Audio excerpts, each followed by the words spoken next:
네. 이제 우리 트럼프 되다 보니까 네. 트럼프와 관련돼 가지고 이제 안보 문제 이야기해야 되고 경제 문제 이야기했는데 그 중에서 첫 번째가 안보 문제인데 안보 문제. 네, 예, 예. 사람들이 좀 잘 못 알고 있는 부분들이 있어서 제일 컸던 것들이 아마 이제 그거였던 것 같아요. 그러니까 한국이 이렇게 원래는 우방이다. 우리는 계속 주장하고 뭐 우리는 간쓸게 답해줬다고 얘기했는데 네. 뜬금없이 한국이 이렇게 해가지고 적성국가는 아니지만 주의 감시 국가로 핵 문제에 대해서 이렇게 나와서 네, 예. 거기에 대해서 조금은 알아볼 필요가 있는 것 같아서 그걸 좀 정리를 좀 해야 되겠다는 좀 생각이 듭니다. 그렇죠. 이제 하나 덧붙이자면 이게 이제 국제 관계거든요. 네네. 이게 냉정한 국제 관계에서는 이게 우방이고 뭐고 네. 일단은 힘의 논리가 지배를 하고요. 네네. 냉정하게 처신을 잘 해야 되는 부분이 있거든요. 그래서 그 접근법에 대해서 이제 저희들이 항상 이야기했던 것은 뭐냐면 핵무기를 먼저 가는 것보다는 핵무기는 만들더라도 사실은 핵무기에서는 만드는 게 중요한 게 아니라 그걸 갖다가 어떻게 은밀하게 보유하고 있으면서 투발시킬 거냐 그걸 가져야 되는 게 중요하다. 그래서 잠수함 이야기가 많이 나오지 않습니까? 네, 그러니까 이제 핵무기의 장점이라고 하는 것은 네. 폭발했을 때의 문제가 아니라 폭발하기 전까지의 공포심 아니겠습니까? 네네네. 그렇기 때문에 이게 그러한 공포심을 이용해서 그 억제력을 갖는다. 네. 뭐 이렇게 이야기를 하는데 저는 이제 핵 비핵 예. 그 론자로서 네네. 이제 핵무기가 사실은 없어져야 된다라고 이제 생각하는 사람 중에 한 사람인데 네네. 어찌됐든 현실에서는 네. 핵무기도 나오고 근데 이제 무작정 국민의힘 어떤 의원들처럼 네. 뭐 핵무기를 가져야 된다 이렇게 무식하게 이야기를 하면 네네. 대한민국 어쩌자는 겁니까? 네네. 그러니까 대한민국이 망조로 가는 길에 그러니까 의원들은 핵무기를 갖다가 만약에 한국이 만들었다, 대한민국이 만들었다고 한다면 네. 실제로 실용화되는 데까지 2년밖에 안 걸린다고 이야기를 해요. 그렇죠. 문제는 투발 수단하고 핵무기가 은밀성이 정말 필요한 음, 거거든요. 뭐 핵무기 있는 기지가 뭐 다 노출돼가지고 그 부분이면 먼저 공격 당하는 대상이 되고 또 제거가 돼버리기 때문에 그렇죠. 실제로는 핵무기를 가지고 있든 가지고 있지 않든 간에 미리 가져야 되는 것은 은밀성을 가진 투발 수단을 갖다가 어떻게 마련할 것이냐. 그래서 이제 가장 무서워하는 게 핵잠수함을 가장 네네. 무서워하는 거죠. 어디서 쏠지 모르니까. 네.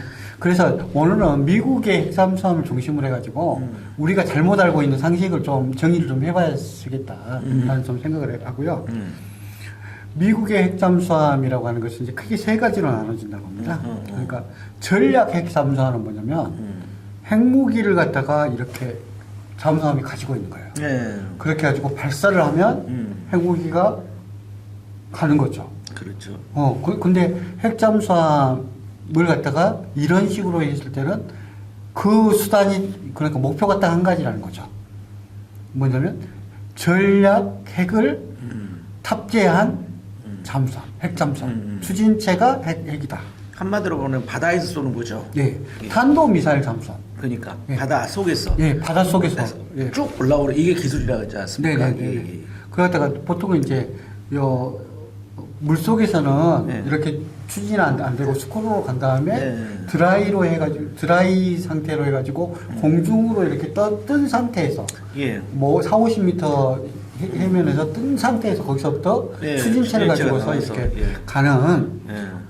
이런 형태인데 그걸 갖다가 무슨 잠수함이냐면 탄도미사일 잠수함이라고 해요. 네, 네. 근데 이제 미국도 탄도미사일 잠수함이 그러면 수십 척, 뭐 수백 척이 예, 있냐 예, 예. 라고 했을 때 미국이 생각보다는 탄도 전략 핵 잠수함이 많지는 않아요. 현재는 18척 정도가 있고 실제로 운영되고 있는 게 14척 정도 된다라고 이야기를 하고요. 예. 그거 갖다가 우리는 무슨 급이라고 하냐면 현재 상태는 오하이오급 전략 핵 잠수함이다. 네네. 예, 이야기를 하고요. 그런데 이것이 너무 덩치도 크고 비용이 많이 듭니다. 그리고 나서 이제 가지고 있는 것이 뭐냐면 핵무기는 탑재하지 않은데 추진체만 원자핵이라는 핵을 갖다가 이용하는 방법이 있거든요. 예, 예, 예. 그걸 갖다가 순항 미사일 잠수함이죠. 네. 순항 미사일용 핵 잠수함인데 이것은 이제 분쟁 지역에서 많이 봐요. 버지니아급이라고 해요. 버지니아급이라고 네, 얘기를 하는데 네. 버지니아급 순항 미사일 핵 잠수함은 뭐냐면 한 가지 목표가 아니라 다용도의 목표를 하고 있고 대잠이라든지 대함에 대해서도 방어력도 있고 그다음에 이제 어느 일정 부분에 뭐 침투를 한다든지 이제 그런 것들도 같이 하고 그다음에 기대를 부숴라고 하는 다양한 목적을 가지고 있는데 순항 미사일을 갖다가 굉장히 많이 보유하고 있어요. 그래서 한 100셀 정도 이상 순항 미사일 크지 않거든요. 네. 100셀 정도 이상을 갖다가 보유하는 것이기 때문에 순항 미사일 잠수함을 우리는 먼저 개발해야 된다라고 하는 이야기를 드렸던 것 같고요. 이게 이제 한 7,000톤급 정도 되는 거고요. 오하이오급 뭐 전략 핵 잠수함은 뭐 10,000톤 이상이 돼버리기 때문에 이제 개발할 수 있는 게 아니고 그 다음에 이제 대수는 좀 적은데 순항 미사일 대수를 좀 줄이고 잠수함하고 이렇게 해가지고 전투를 할 수 있는 또는 이제 항공모함을 갖다가 지키는 잠수함이 있거든요. 그랬다가 이제 공격형 잠수함이라고 하는데 핵 잠수함이라고 하는데 현재는 이제 그렇게 대수는 많지 않아요. 뭐 시울프급이라고 이야기를 하는데 보통은 순항 미사일 잠수함 버지니아급 그것 형태하고 거의 유사하기 때문에 그러니까 이것은 뭐 핵모함 전단 그러니까 항공모함 전단에 속해 있겠네요. 네네네. 그렇습니다.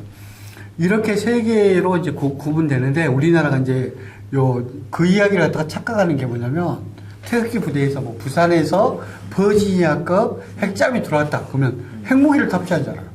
핵무기가 없어요. 순항 미사일인데. 예. 순항 미사일이기 때문에 핵무기도 없고 순항 미사일은 속도가 느려. 그렇기 때문에 우리나라로 따진다고 한다면 뭐 현무 4나 현무 5 이거 탑재 불가능해요. 그렇지만 이 잠수함 기술을 갖다 통해 가지고 은밀성이라든지 은밀한 작전을 갖다 갈 때는 우리는 핵잠수함, 순항 미사일용 핵잠수함을 갖다가 미리 1차로 조금은 개발하고 가져야 된다.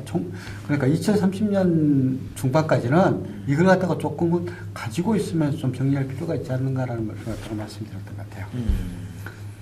그래서 이런 속에서 이야기를 한다면 미국이 이야기하는 뭐 핵 확산 문제 해가지고 적성국가 뭐 국힘당에서 이야기를 해버리니까 뭐 적성국가 거의 그런 식으로 해가지고 지금 공격받고 있는 거 아니겠습니까? 네. 그래서 이제 이런 부분들이 조금 이렇게 좀 정리를 좀 해야겠다. 그러니까 특히나 이제 태극기 부대 하시는 분들 흥분하지 마시라. 버지니아급은 전략 핵 잠수함이 아니다. 네. 오하이오급이 전략 핵 잠수함인데 우리나라에서 딱 한 번밖에 온 적이 없다.